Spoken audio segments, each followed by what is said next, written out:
I first became a millionaire by betting that the global economy would collapse forever and ever. I didn't think about it that much at the time. None of us did. But that was our job. We were traders for Citibank, and our job was to look at global economies and make a judgment. Are they going to be strong? Are they going to be weak? And then we would bet on it.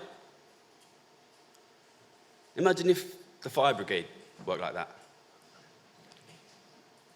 At this time of year, I get a lot of calls, I get a lot of messages by people that want me to talk about the budget.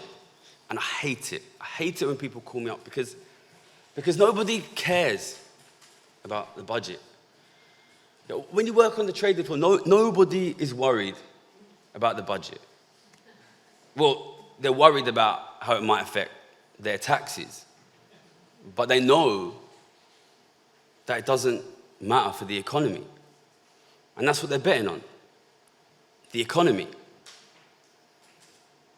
And I suppose that's why I get upset when people ask me to talk about the budget, because it reminds me how the people whose job it is to care about the economy don't really care about the economy at all. And that's what I want to talk about today. I want to talk about how nobody cares about the economy. Because in a way, my life has been a search, I suppose. A journey trying to find somebody who cares about the economy. And I guess that's ironic because I didn't really care about the economy myself. So I first started studying economics when I was 14 years old, and a friend of mine in high school told me, if you study economics, you can get a good job at a bank in one of those skyscrapers down the road and you can be a millionaire. So that's why I studied it. And I went on to study economics at the London School of Economics with thousands of other people also studying economics. And nobody cares about the economy there. Guys, you think it's a joke, but it's true. Everybody's there to get a job at one of those banks to make £1 million and become a millionaire. It's not a joke. That's what we're all there for. Everybody joins the finance society trying to get a job for a big bank. And I did get a job at a big bank. In 2006, I won a card game, a trading game. It's the title of the book. And I got a job as an interest rate trader for Citibank. And I started working there June 30th, 2008. Just a few months later, the global economy would be brought to its knees, in large part by the bank that I was working for. And me and the people around me made more money from that than we'd ever made in our lives. Is that caring about the economy? Citibank was bailed out. I think it cost something $470 billion, US government money. That was great because it meant we'd get paid on the money that we made. The day after the bailouts, everybody came in early because we knew that all that money that we'd made, we'd actually get paid on. And at one moment, uncharacteristically, the best trader on my desk turned around and he asked my boss, "What do you think of the bailouts then?" And my boss thought about it for a second and he said, "Feels like getting bailed out by your dad." And that was the first time and the last time and the only time that I ever heard anybody on the trading floor talk about the economy in anything like ethical terms. Is that caring about the economy? What interested me most was not the 2008 financial crisis itself, but how weak the recovery was afterwards. Because everybody thought in 2008, in 2009, in 2010, that because of the enormous amount of stimulative monetary and fiscal policy, we'd get an enormous recovery. But it didn't happen. And that made me think about the economy a lot. See, all that money was supposed to get people spending. But when I asked my friends why they weren't spending, what I saw was a generation of kids, because I was in my mid-20s at the time, who had never owned property, whose parents had owned property. What does that mean about the economy? And they were being ruled by governments who were going further and further into debt every year, slowly closing down their welfare states, losing their assets. And I was surrounded by millionaires who were betting on it. And it was sometime that year that I started to see what was happening in the economy as a crisis of inequality. And I started to see that as the rich suck the lifeblood out of the economy, suck the wealth out of global Western governments and ordinary working families, that it would never get better, that it would get worse and worse forever. So I bet on that, and by the end of the year, I became Citibank's most profitable trader in the world. Is that caring about the economy? I did it again the next year. You might think that that's not the right thing to do, you know. You might think it's not right to become a millionaire betting on the collapse of our societies. But what do you want me to do?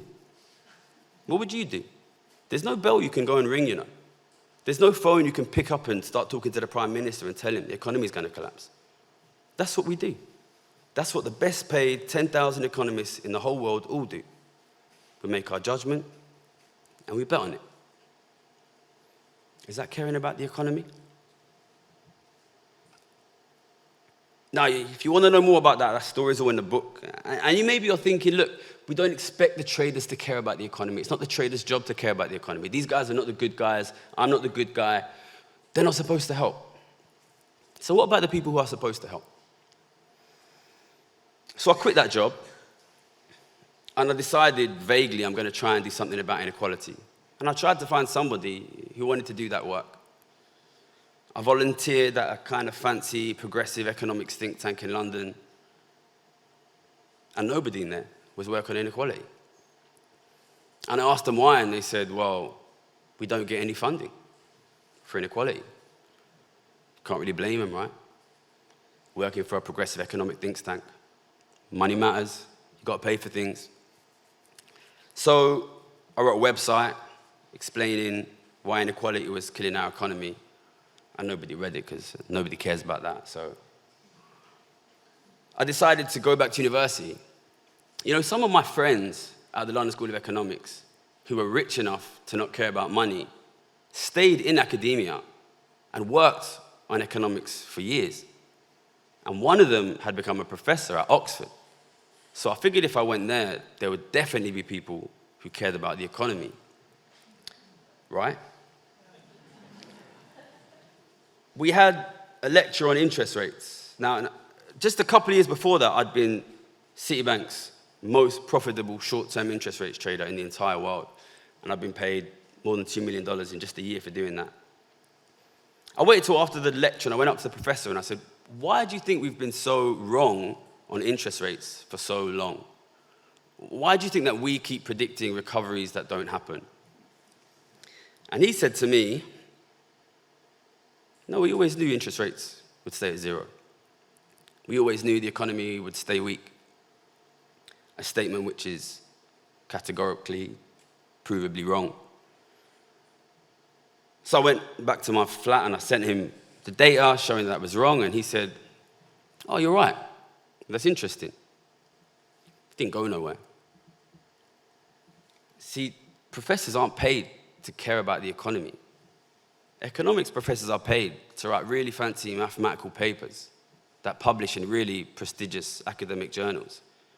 And that's how they get promoted. And that's how they become economics professors at Oxford.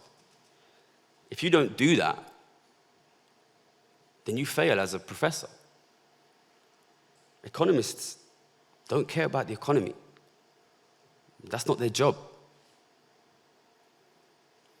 So I left Oxford and I went traveling for a bit. You could say I was a little bit dispirited at the time. And I came back early 2020, and there was a pandemic. And it was very, very obvious to anybody who did that analysis that what would happen in that pandemic was that Western governments would give tens of trillions of pounds and dollars and euros out, and that money would end up with the richest people in society. But nobody did that analysis. Nobody in the media, nobody in politics, nobody in academia, because it's not their job to care about the economy. So I did the analysis, and it was really obvious. Inequality would go through the roof. And I wrote an email to The Guardian. I said, hey, I'm this ex-trader, inequality is going to explode, there's going to be a crisis of inflation, living standards. They didn't reply. Because economics journalists, it's not their job to care about the economy. Their job is to get you to click on their articles. You've got to get clicks on your articles, right? It's important. So I published it with a small website, and it did quite well, and The Guardian mailed me back then, because they thought I could get clicks. So I wrote a few articles for a lot of fancy newspapers, and I said the economy is going to collapse, and it got a few clicks, and everybody was really happy. Nobody did anything, because nobody cares about the economy. And it was clear that living standards would collapse for ordinary people, so I started a YouTube up. And me and my mate from high school started making videos in our back garden. Nobody watched them, because nobody cares. And it was around then that some guy from some book agency called me. And he said, I read one of your articles, and you should write a book. And I laughed, and I said, what about? And he said, about the economy. I said, mate, nobody cares about the economy. I'm going to write a book about a bunch of psychopath traders sitting in their front seats at the end of the world, betting on it, making millions of pounds, and losing their minds.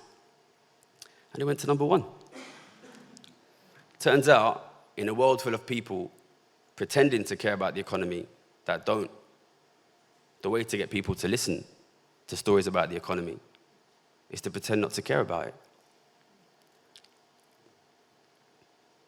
So then, probably because for once I was actually trying to sell something rather than actually stop our economy from collapsing, people started watching my YouTube, and we got millions and millions. It's not more than 1 to 2 million. It's, I don't know, it's like 50 million or something.